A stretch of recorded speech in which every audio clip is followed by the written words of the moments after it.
Bonjour tout le monde.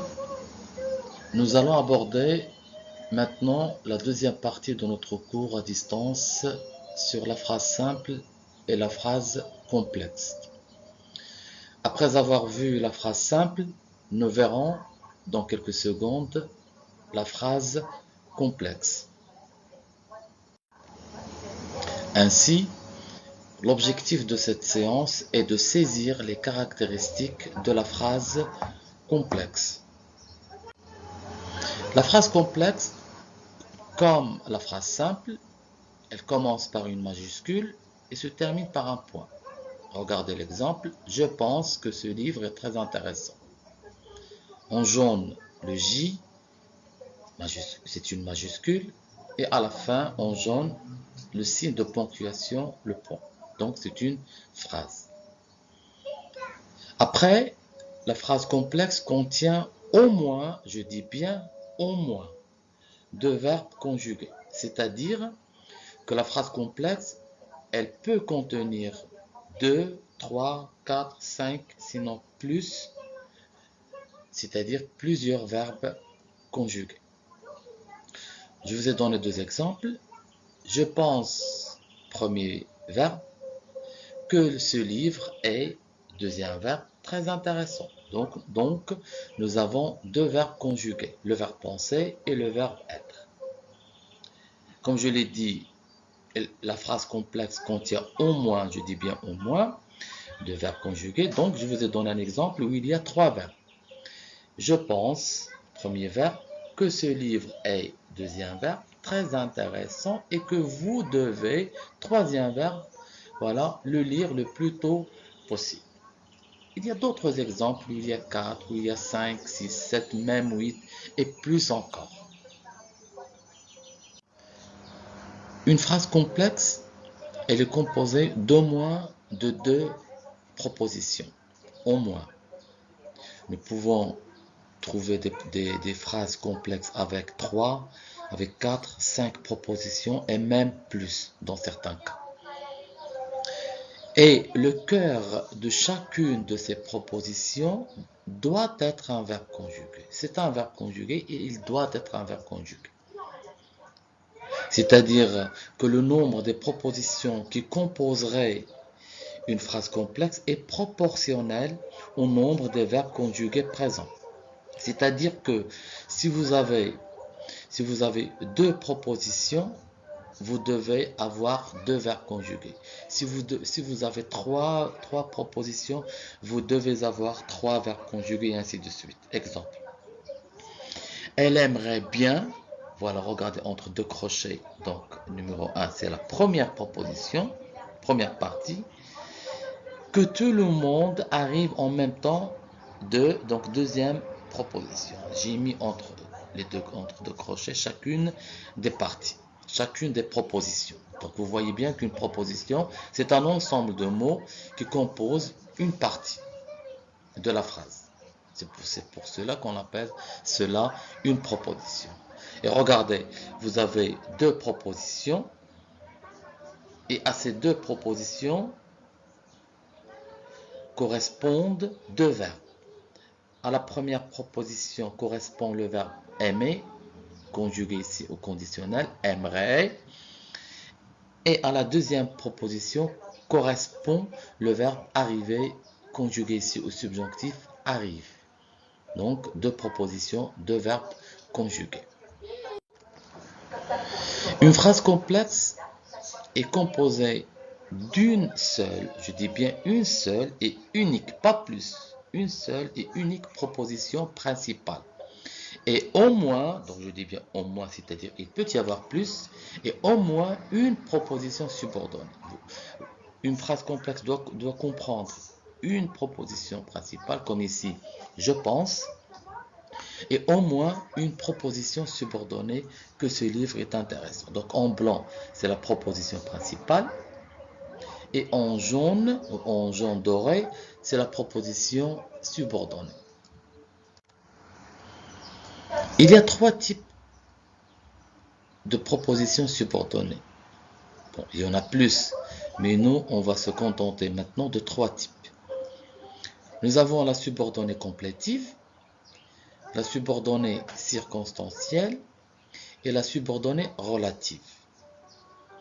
Ce qui nous intéresse, nous, maintenant, à ce niveau du programme, ce sont la subordonnée complétive et la subordonnée circonstancielle. Nous allons commencer par la subordonnée complétive.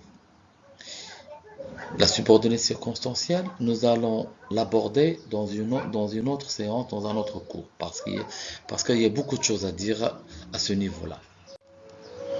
La subordonnée complétive, quelle est sa fonction? Elle complète un verbe. Puisqu'elle complète un verbe, elle ne peut pas être supprimée, sinon la principale n'aura plus de sens. Regardez l'exemple. Je veux que tu te fasses une raison. Là, vous avez, donc j'ai mis entre deux crochets chacune des propositions. Je veux, voilà la première proposition, que tu te fasses une raison. Deuxième proposition. Cette deuxième proposition, que tu te fasses une raison, complète la première proposition. Je veux. Et si je n'utilise pas, si je n'emploie pas, si je n'écris pas cette deuxième proposition, la première n'aura pas de sens.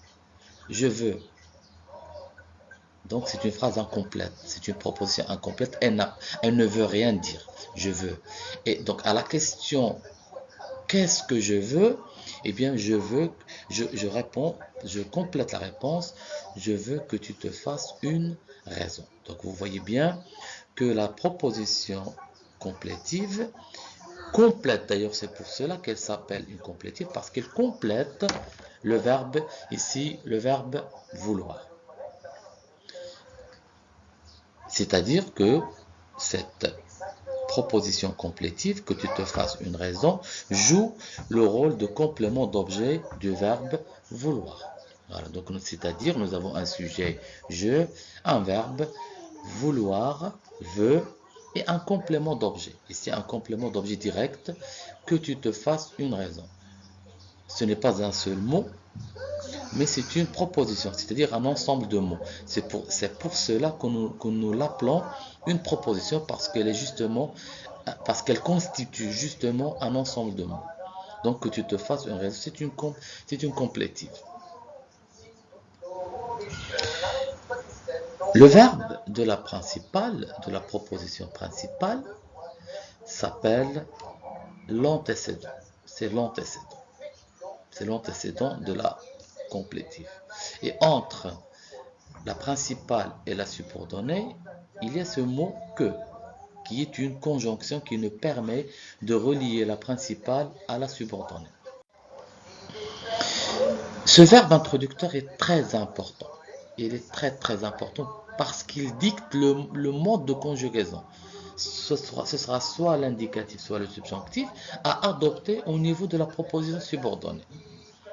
C'est-à-dire que c'est grâce à ce verbe-là, à ce verbe introducteur, c'est grâce à ce verbe que nous allons savoir à quel mode nous allons mettre le verbe de la subordonnée.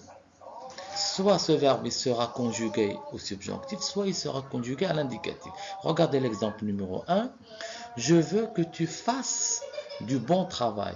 Là, vous voyez que le verbe de la subordonnée, le verbe faire, vous voyez qu'il est conjugué au subjonctif. Pourquoi?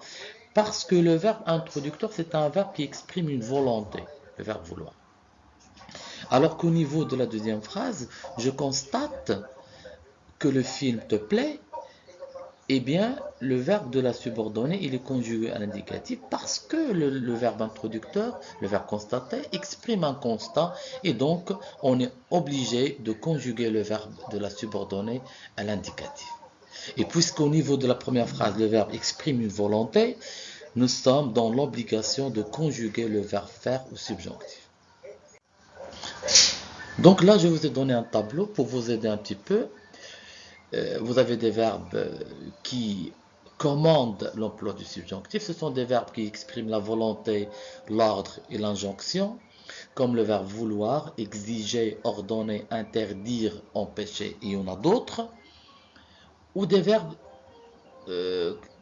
qui expriment ce que nous appelons la désactualisation, comme le verbe démentir, nier, refuser. Des verbes qui expriment l'obligation, comme le verbe falloir, il faut que. Et des verbes de subjectivité, comme le verbe aimer, souhaiter, préférer, détester, avoir peur, craindre, douter.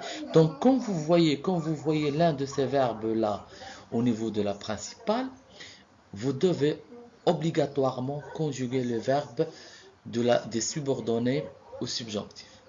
Par contre, si vous voyez des verbes comme penser, croire, dire, estimer, annoncer, constater, espérer, confirmer, voir, conclure, avoir l'impression, se rendre compte, il y en a d'autres encore, là c'est l'indicatif qu'il faut mettre au niveau de la subordonnée.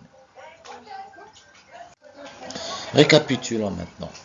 La phrase complexe contient au moins deux verbes, sinon plus. La phrase complexe se compose au moins de deux propositions.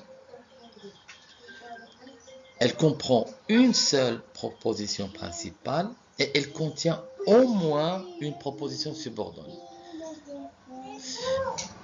Et bien sûr, il y a plusieurs types de subordonnés.